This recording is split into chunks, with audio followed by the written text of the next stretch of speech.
Je m'appelle Angélique Ferrandon-Vépierre, j'ai 51 ans, je suis personnelle de direction dans l'éducation nationale. J'ai un parcours plutôt scientifique, donc j'ai fait des études universitaires dans les sciences, plutôt dans la physique appliquée, jusqu'à l'obtention d'un DEA d'acoustique. Et puis ensuite, comme je ne trouvais pas de travail, j'ai passé le concours de professeur des écoles que j'ai obtenu. Et en fait, je me suis beaucoup plu dans cette profession. Et puis j'ai fait une demande à l'école doctorale pour pouvoir faire un doctorat que je n'avais pas pu faire quand j'étais plus jeune. Et ça m'a toujours manqué d'avoir ce contact avec la recherche parce que j'ai l'impression d'apporter une contribution plus importante par rapport aux choses qui m'animent, à mes passions. Notamment, maintenant, c'est plutôt tourné vers la pédagogie. Et donc c'est pour ça que j'ai vraiment voulu aboutir et faire ce doctorat.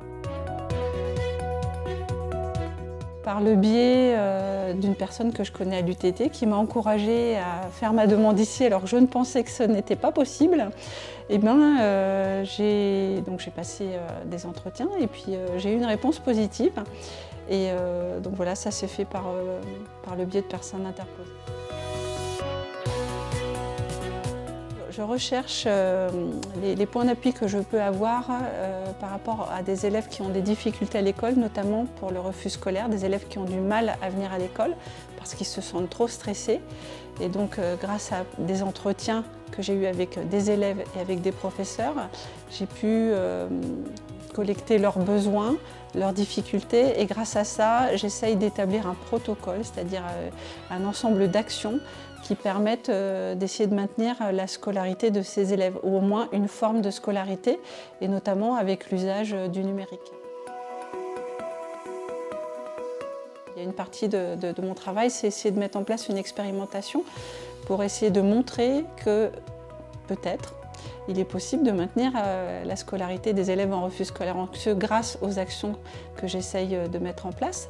Un deuxième domaine d'application, ce serait grâce à cette forme de scolarisation, c'est d'aider les élèves qui sont hospitalisés aussi à avoir une scolarité à l'aide du numérique, notamment avec une hybridation des cours. Je pense aussi que c'est peut-être aussi l'avenir de la scolarité aussi, même dans le secondaire. Le décrochage scolaire. Parce qu'il faut savoir qu'en France, notamment dans l'Académie de Reims, là, on a fait d'énormes progrès par rapport à la réduction du décrochage scolaire qui coûte très très cher à la société. On doit être à 7,5% de décrocheurs. En Europe, c'est beaucoup plus élevé. Sachant que la scolarité ou l'arrêt de la scolarité d'un élève décrocheur, il me semble de mémoire, ça doit coûter plusieurs centaines de milliers d'euros. Puisqu'après, il faut prévoir que ces personnes ne travailleront pas, il faut les remettre dans des dispositifs de formation, donc plusieurs centaines de milliers d'euros. Donc mieux on arrivera à prendre en charge des élèves à besoins particuliers comme les élèves en refus scolaire et d'autres élèves. Et au niveau économique, ce sera un gain pour notre société.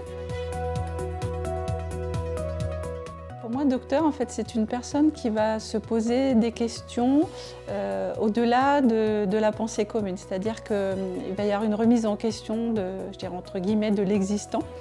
Et quelqu'un qui va regarder au-delà, qui a une curiosité pour envisager les choses peut-être sous un autre angle.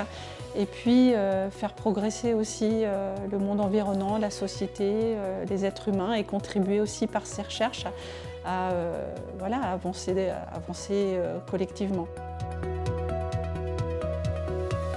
J'aimerais bien pouvoir développer l'orthopédagogie dans les pratiques des enseignants. Alors l'orthopédagogie, c'est une science qui est surtout en développement au Canada, qui commence un petit peu à arriver en France et pour lequel je vois un grand intérêt. L'orthopédagogie pourrait apporter vraiment aux enseignants pour savoir comment faire, par exemple pour un élève dyslexique, dyspraxique, pour un refus scolaire, pour des troubles autistiques.